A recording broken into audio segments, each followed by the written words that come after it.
¿Cómo les va? ¿Cómo están? Feliz domingo. Yo soy Yeshua. Siento que estoy bien machín, sí. Los que ya me conocían ya no me conocen porque me rasuré y me quité el cabello, entonces soy nuevo en la iglesia de nuevo.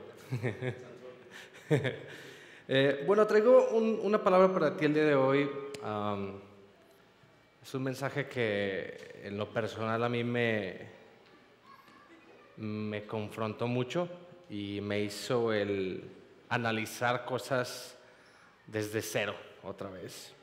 Y me gustaría contarte una historia que está súper divertida y no tiene nada que ver con Dios ni con la Biblia, pero está bien divertida. Literalmente acabo de cumplir hace un par de semanas 6 meses de casado, entonces sí se puede. No, 6 meses.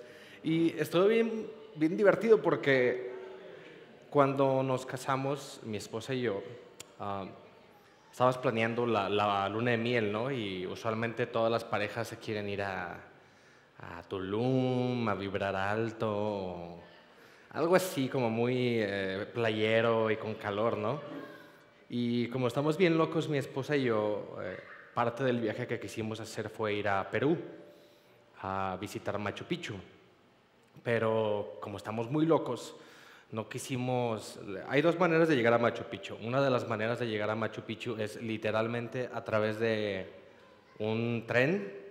Llegas a la ciudad de Cusco, tomas un tren, te lleva hasta la ciudad de Río Grande, se llama, y de ahí tomas un camioncito y te sube y te deja en la entrada y caminas tal cual. Pero solamente puedes ver como el 20% de la ciudad. Y pues mi esposa se dio la tarea de buscar opciones para ir para allá y encontró una cosa que es el Inca Trail, el camino Inca, que es la manera como los incas llegaban a Machu Picchu, que era a través de las montañas literalmente. Y dijo, pues bueno, hay que hacer eso. Y lo compró sin preguntarme casi, ¿no? Me dijo, pues esto es lo que vamos a hacer. Y yo, pues está chido, ¿no? Se ve súper fácil. Pues es caminar por el cerro. Y después, ya cuando estábamos viendo toda esa cosa, me dice, oye, pero son 4 días y medio, 41 kilómetros, y Guadalajara está a 1500 metros de altitud y Cusco está a 3399 metros de altitud. O sea, básicamente el doble. O sea que es más difícil respirar y conseguir oxígeno, ¿no? Y pues nos pusimos disque a entrenar, ¿no? En el gimnasio haciendo las escaleritas y así, todo bien chido. Llegamos a Cusco, estuvimos unos días allá y después nos asustaron unos gringos que estaban en Cusco que no podían ni caminar en las calles a gusto porque estaban todos mareados y les dolía la cabeza. Y nosotros dijimos, a ver cómo nos va, a ver si no nos morimos. Pues bueno, para no hacerles la historia larga, llegamos el día que empezamos el Inca Trail. Y al inicio del Inca Trail encontramos a otros guías. Nosotros íbamos con 2 guías solamente para nosotros y íbamos entrando al parque y literalmente atrásito de nosotros venían 2 señoras que yo les calculo que tienen unos 60 y tantos, 70 años las 2 señoras. Y yo las vi y dije, se van a regresar. No van a aguantar ni el primer día, ¿no? Porque estaba en un calorón y se veía así. En un día, literalmente en el segundo día, subes, primero empiezas a 3000, bajas a 2260 metros y en un solo día pasas de 2260 metros a 4200 metros. En un día, en un tiempo más o menos como de unas 4 o 5 horas. Y es increíble porque vas caminando y ni siquiera es que estés cansado muscularmente, es que tu cuerpo no se mueve. Caminábamos, literalmente íbamos caminando a este paso porque llevas tu mochila con tus cosas y íbamos así. En serio, es una exageración, pero no. Y después te tenías que parar y descansar unos 5 minutos. Y dices, no, es que si me paro, ahí quedé, ¿no? Entonces tenías que seguir a ese pasito. Si caminabas más rápido de eso, sentías que te empezabas a agitar y que quedabas ahí. En el primer día, como el 30% de la gente, entran más o menos unas 200 turistas al día a ese Inca Trail. Más o menos como el 30% en el primer día abandonaron y se regresan. Entonces es una locura porque toda la gente que está ahí, la meta que tienen es llegar a Machu Picchu por la entrada de atrás y tener acceso a casi todo el parque, ¿no? ¿Y qué tiene que ver con esto de tema de Dios? Pues a lo mejor dices, pues no mucho, no, la verdad no tiene mucho que ver, pero les prometo que va a tener sentido.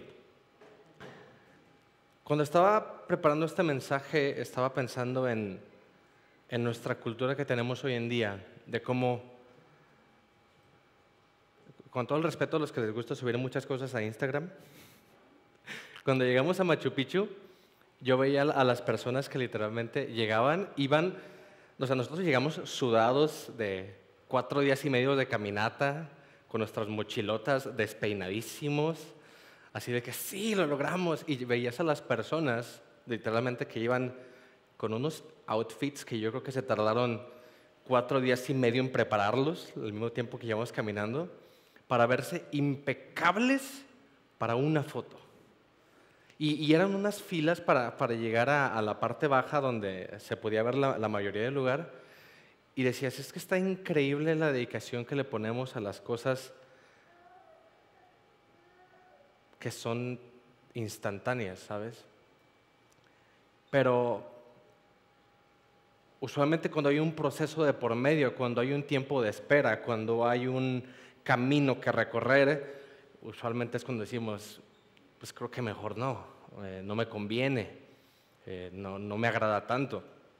Pero cuando es algo cortito, que va a tener una gratificación, pues no digamos instantánea, pero al menos un poco más corta en el tiempo, es mucho más fácil de llevarlo. Y hoy quiero contarte la historia de David, que es una historia que estoy seguro que todo el mundo ha escuchado. Probablemente podría ser una de las historias más famosas de la Biblia, la historia de David y Goliat. ¿Quién ha escuchado esa historia aquí? ¿Todos? ¿Sí? Es súper famosa, súper famosa. Hay películas, historias, libros y cuentan esa historia en todos lados. Y hoy me gustaría recontarte esta historia. Entonces voy a hacer un recap bastante rápido de qué pasó antes de esta historia de David y Goliat. A David lo escogieron para que fuera el nuevo rey de Israel. Y el rey que fue anterior a David era un rey que visualmente era una persona que parecía un rey. Dicen que Saúl era un cuate alto, fuerte, guapo, así, o sea, de esos cuates que los ves en la calle y dices, yo no me quiero meter con ese de ahí, ¿verdad? O sea, era imponente. Y del otro lado, David era un pelele, ¿no? O sea, era un chavillo ahí chiquitillo, de esos que se te cruzan en un Mercedes y te dan ganas de bajarte el coche y darle un zape, ¿no? Así, de esos que... Es un chavillo ahí súper argüendero. Y esa era la apariencia visual que tenían el pueblo y la gente de cada uno de los dos. David, inclusive, cuando Dios manda al profeta Samuel a buscar al nuevo rey, inclusive Samuel lo menosprecia porque lo ve y dice, híjole, pues tú haz lo que yo te digo. Y lo ungen, lo proclaman rey, y el cuate era muy bueno tocando la guitarra y pues como buenos músicos, los músicos también, pues a veces son como que menos, pues nomás toca la guitarra, ¿no? No tiene otros talentos. Lo mandaron por ahí al palacio y andaba cerca en un momento específico donde había una guerra entre los filisteos y el pueblo de Israel. Entonces, además de ser músico, de ser pastor de ovejas, el cuate era Uber del papá, ¿no? Era el Rappi de la familia, porque pues el papá le hablaba y le decía, llévale el lonche a tus hermanos, y David agarraba el lonchecito y ya iba y se lo llevaba a los hermanos al campo de batalla. Entonces, en una de esas que andaba por ahí en el campo de batalla, salió este cuate, un gigante imponente, y empezó a gritar y a blasfemar en contra de Israel y de Dios. Y David se enojó. David se enoja, dice, ¿quién es este tipo? ¿Qué le pasa? Y Goliat lo que estaba haciendo es que estaba aventando un reto a la gente. Decía, salga alguien conmigo, yo voy a pelear contra él y entonces vemos quién gana, ¿no? Y David escucha esto y escucha que inclusive Saúl había dicho, el que pelee contra él y gane, yo lo voy a recompensar. Y le dice, pues yo jalo. Y llega a los oídos de Saúl, Saúl le habla, y aquí es donde empieza la historia divertida, porque Saúl le ofrece armas, le ofrece una armadura, espadas, y él dice, no, porque yo no sé utilizar esas cosas. Y aquí empiezan los versículos que ahora sí los tenemos acá. Dice ya me perdí. En el versículo 40 dice, tomó 5 piedras lisas del arroyo y se las metió en la bolsa. Luego, armado únicamente con una vara de pastor y su honda, comenzó a cruzar el valle para luchar contra el filisteo. Goliat caminaba hacia David con su escudero delante de él, y mirándolo con desdén al muchacho de mejillas sonrojadas. Imagínese un chavito así como... ¿Están ahora por aquí? Sí, ya yo me lo imagino como tu hijo. Pues como los tres, el que quieras. Así como todos galancitos, así, güeritos, buena onda, como youtuber, ¿sabes? O sea, yo creo que David hubiera sido un excelente youtuber famoso, así de modelo de, no sé, de H&M, algo por el estilo. Y Goliat caminaba con él con el escudero delante, mirándolo al muchacho de las mejillas sonrojadas, y dice, ¿acaso soy un perro para que vengas contra mí con un palo? Y maldijo a David en el nombre de sus dioses. Le dijo, ven aquí y les daré tu carne a las aves y a los animales salvajes, gritó Goliat. David le respondió al filisteo, tú vienes contra mí con espada, lanza y jabalina, pero yo vengo contra ti en el nombre del Señor de los ejércitos celestiales, el Dios de los ejércitos de Israel, a quien tú has desafiado. Hoy el Señor te conquistará y yo te mataré y te cortaré la cabeza. Y luego daré los cadáveres de tus hombres a las aves y a los animales salvajes. Y todo el mundo sabrá que hay un Dios de Israel. Todos los que están aquí reunidos sabrán que el Señor rescata a su pueblo, pero no con espada ni con lanza. Esta es la batalla del Señor y los entregará a ustedes en nuestras manos. Cuando Goliat se acercó para atacar a David, fue corriendo para enfrentarse a él. Metió la mano en su bolsa de pastor y sacó una piedra. Y la lanzó con su honda y golpeó al filisteo en la frente. La piedra se le incrustó allí.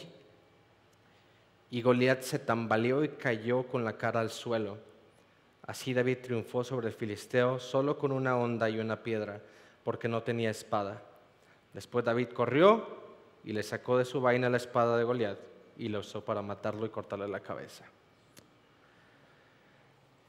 Y esta historia se utiliza mucho en la iglesia para contar el contraste entre un gigante y un niño. En inglés hay una palabra que es el underdog, que es como el que no tiene oportunidad, el menospreciado, el segundón, el último, el perdedor.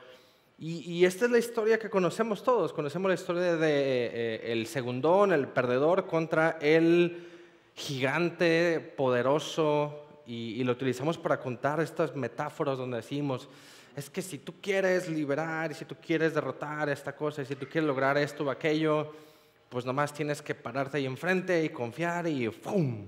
Vámonos, ¿no? Se acaba la batalla. Pero me encontré con mucha información muy interesante que me gustaría contarte y reaprender esta historia desde otra perspectiva. ¿Quién era David? David era un pastor de ovejas. Inclusive cuando Saúl le habla, David le dice, yo puedo matar a ese gigante porque yo soy pastor de ovejas. Y yo como pastor de ovejas defiendo a mis ovejas. Y he peleado contra leones y contra osos.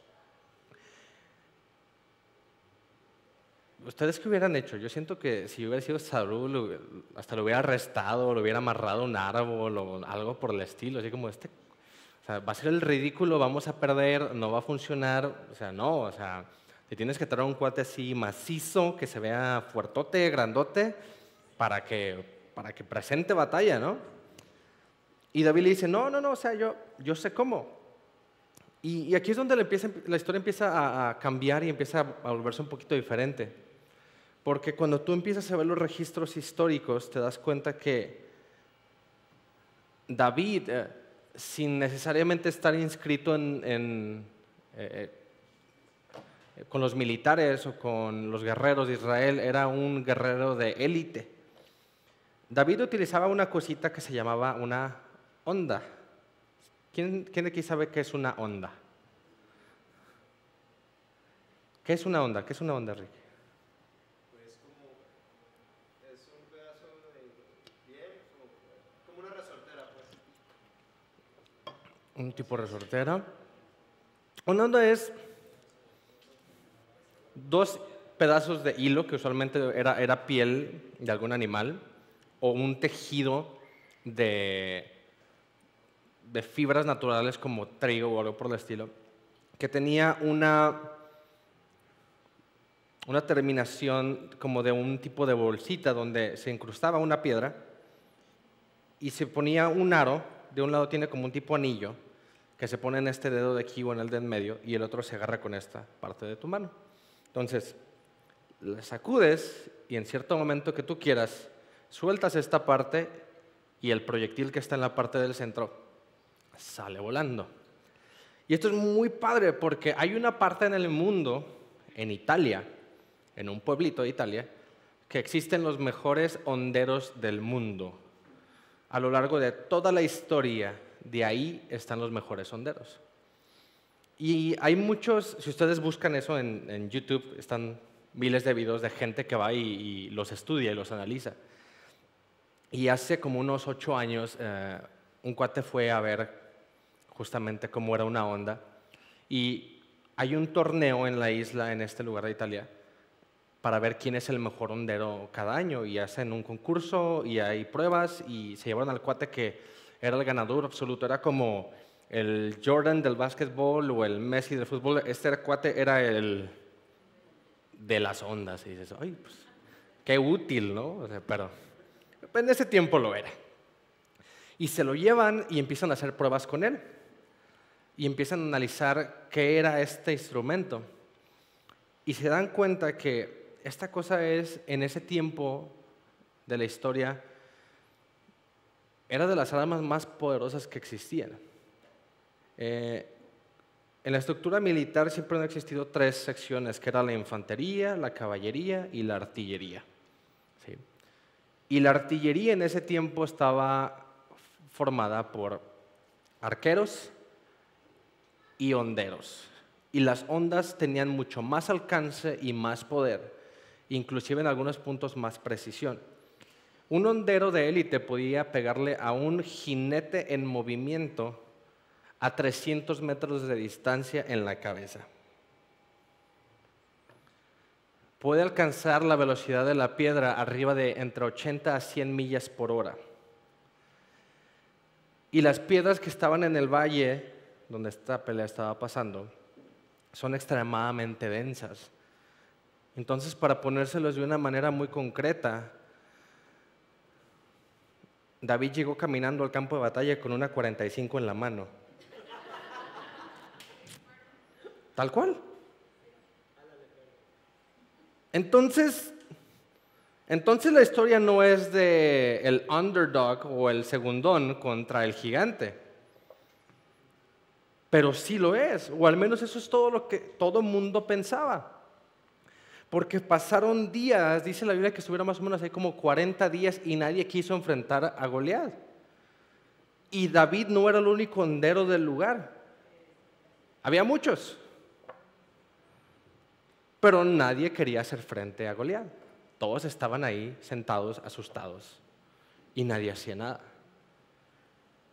Pero David lo hizo. ¿Y por qué lo hizo? Y esta cosa fue cuando me empezó a incomodar a mí en lo personal.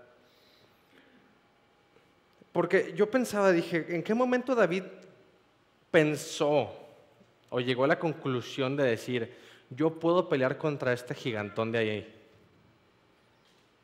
Y no sé, me ponía a pensar porque estaba viendo este tipo mini documental del hondero de Italia y él contaba que él empezó tarde como preparándose para hacer esto y que a los 10 años él hizo su primer onda porque dice, los honderos profesionales no utilizan ondas que no hagan ellos mismos.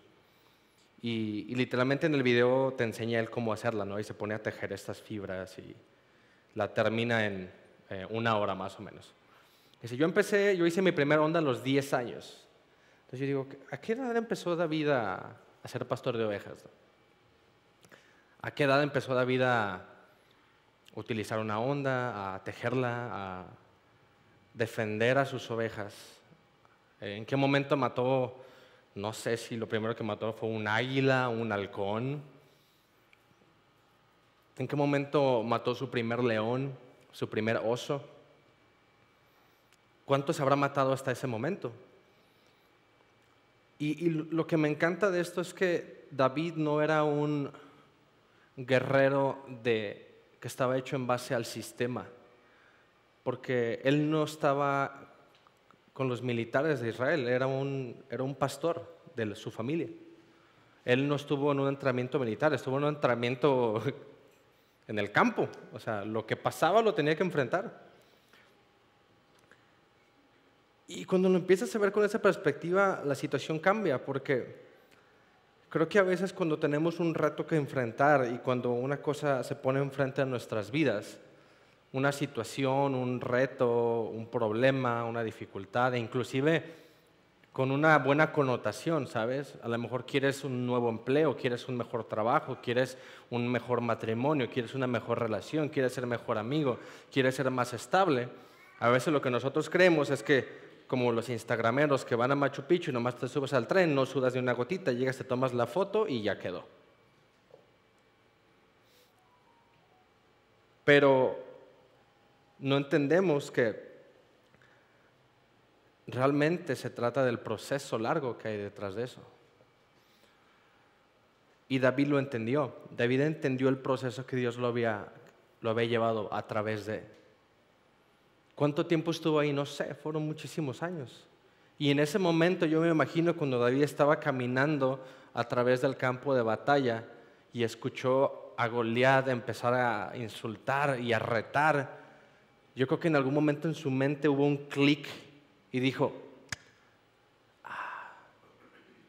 o sea, todo eso fue para esto. Todo lo que yo viví, todo lo que yo pasé tiene un propósito. Y en ese momento su propósito no parecía grande.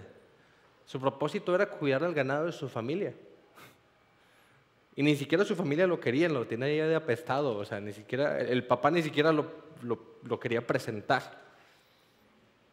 Pero en ese momento él se dio cuenta que Dios lo había llevado por un proceso para llegar a un momento donde su proceso se iba a convertir en un milagro que iba a cambiar al pueblo de Israel para siempre.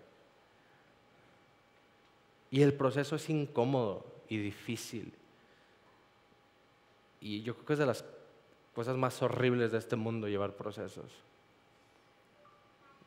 Yo creo que si todos tuviéramos la opción, decidiríamos no tener procesos y sanar de la noche a la mañana, madurar de la noche a la mañana, aprender lo que sea que tengas que aprender de la noche a la mañana.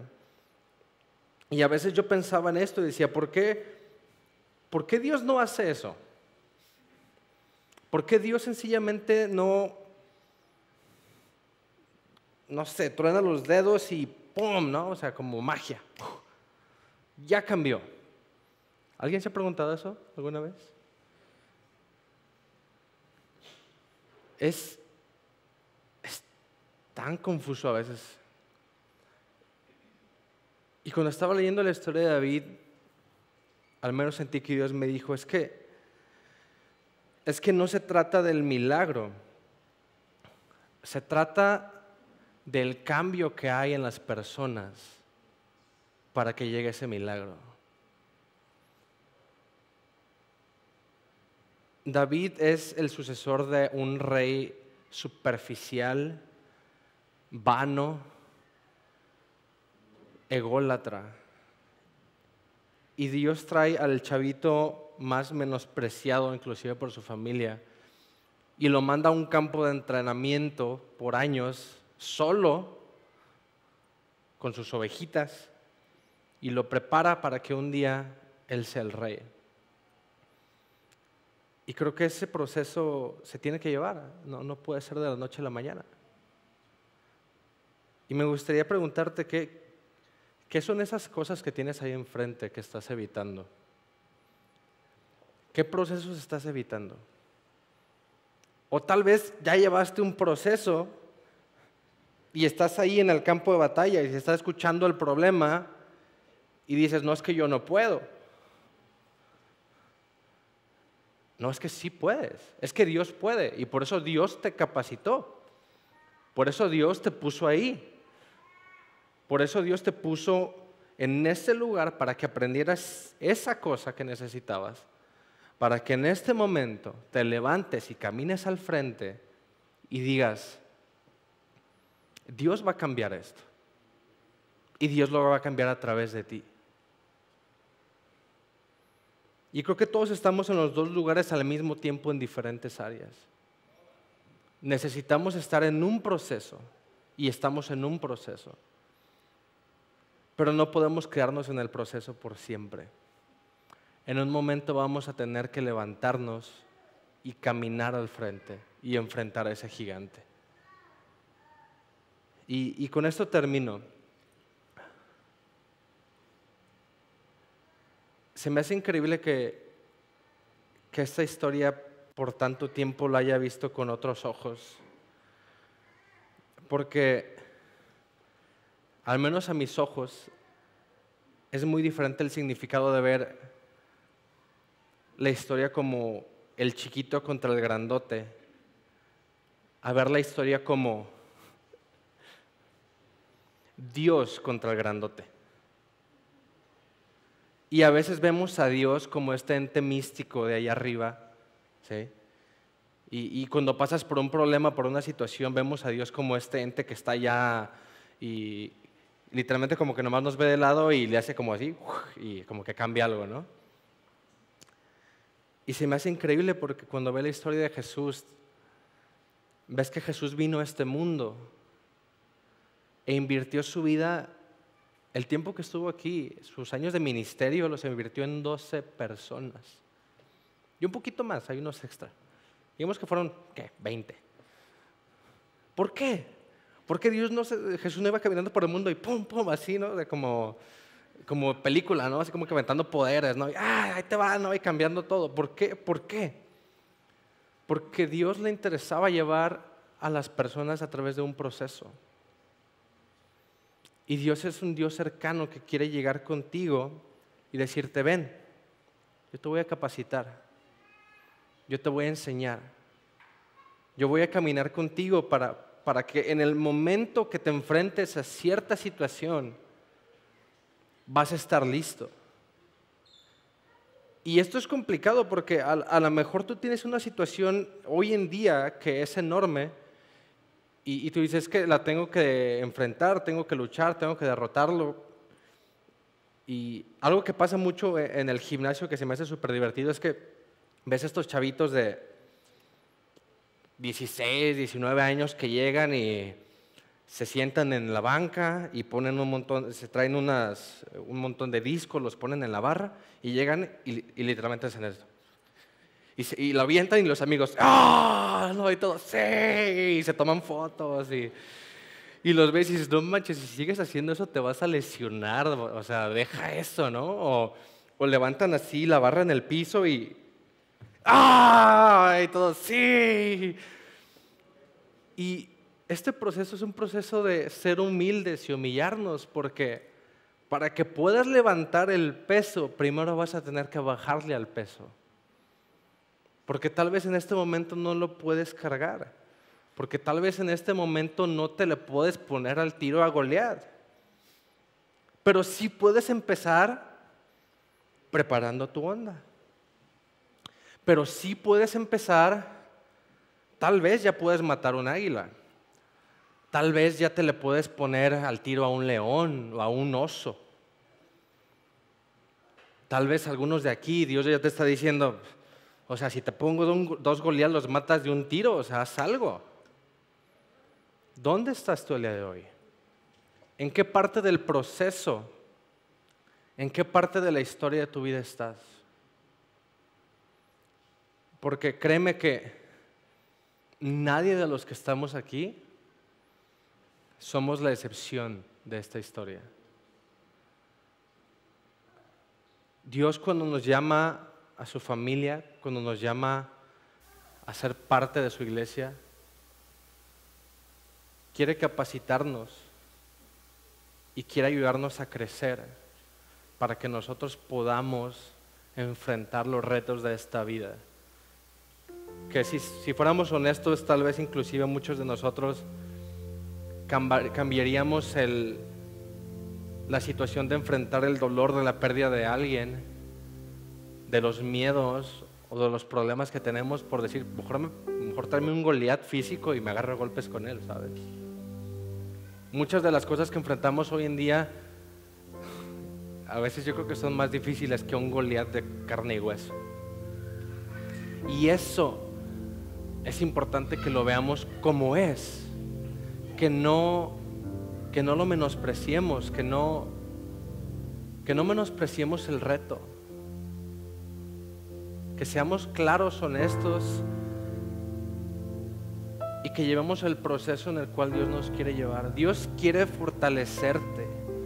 Dios no quiere solamente llegar y sacarte de ahí. La Biblia dice que Jesús es un ancla. No es un helicóptero que llega y te saca del lugar. Es estabilidad en el momento de la tormenta. Es esa paz de decir, si yo me levanto en este momento, Dios me va a respaldar. Si yo decido el día de hoy humillarme y decirle a Dios, vamos a cambiar esta situación, Dios me va a decir, claro que sí, porque la vamos a cambiar juntos.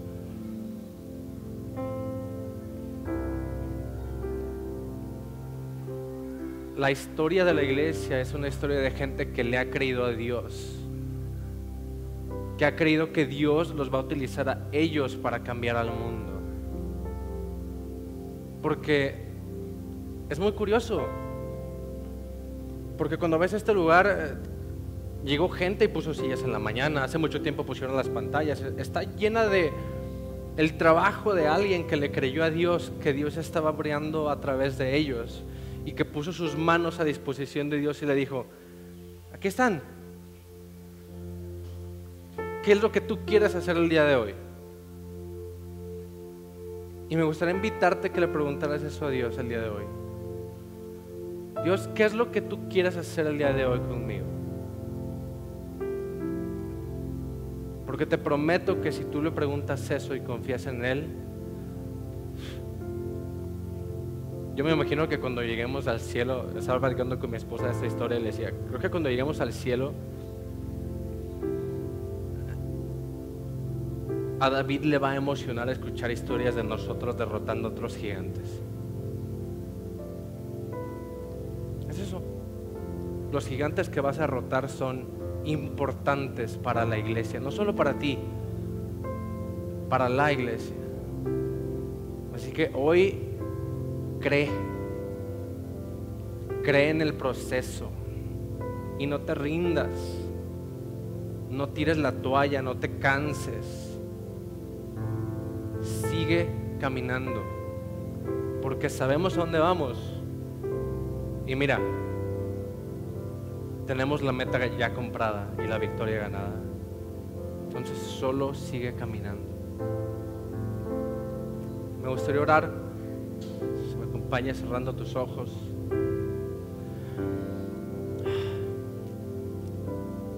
Dios, muchas gracias por las historias que tú has puesto en tu palabra, Dios, que el día de hoy siguen resonando, Dios, tan fuerte como en el primer día que fueron escritas. Y yo quiero pedirte por cada uno de los que están aquí el día de hoy, Quiero pedirte por sus corazones, por sus mentes, por sus cuerpos, porque sé que todos estamos en ese proceso, porque todos estamos en este camino, Dios, que a veces es tan cansado, es tan desgastante y tan confuso. Inclusive a veces es muy difícil creer, Dios, que estás ahí. Yo quiero pedirte para que hoy, Dios, tú renueves nuestra fe, Dios. Que más allá de que renueves nuestras fuerzas, Dios, que renueves nuestra fe. Que el día de hoy nos recuerdes, Dios, que lo vas a hacer de nuevo. Que tú nos vas a volver a liberar, Dios, que tú vas a volver a fortalecer nuestros cuerpos, que vas a fortalecer nuestras mentes, Dios, que nos vas a dar la palabra adecuada, que nos vas a dar la salida correcta, que nos vas a dar paz, que nos vas a dar templanza, Dios, que nos vas a dar la provisión que necesitamos, que ese dolor, Dios, va a desaparecer, Dios, porque tú nos vas a ayudar a sanar. Que nos ayudes a confiar en el proceso que nos estás llevando.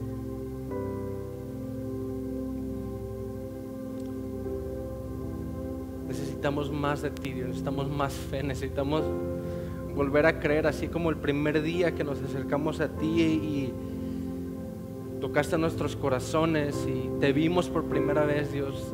Renueva nuestra fe, Dios, para que podamos creer que tú quieres derrotar gigantes a través de nuestras manos, Dios. Que tú quieres utilizarnos para grandes cosas, Dios, para transformar este mundo, Dios, para transformar esta sociedad, para ayudar, Dios. Quiero pedirte por todos los corazones, Dios, y si tal vez es la primera vez que tú vienes a un lugar así y te dices, es que yo no sé, o sea, yo no conozco a Dios, no sé, nunca he estado cerca, no sé cómo hablar con Él, pero quieres esto, quieres derrotar a ese gigante que está frente a ti. Solo te invito a que con tus palabras le digas desde tu corazón, que le digas a Dios, te necesito que vengas y me ayudes a caminar en ese proceso. Necesito tu ayuda porque ya no puedo, Dios, porque con mis fuerzas no basta, porque soy imperfecto, porque necesito un milagro, porque necesito de algo eterno. Y créeme que Dios te va a escuchar desde ahí. Gracias, Dios, gracias por tu palabra y por tu provisión, y ayúdanos a seguir caminando en ti, Dios, en confiar, en creer y en humillarnos, Dios, para seguir pidiendo ayuda, Dios, y seguir caminando contigo. En nombre de Jesús. Amén.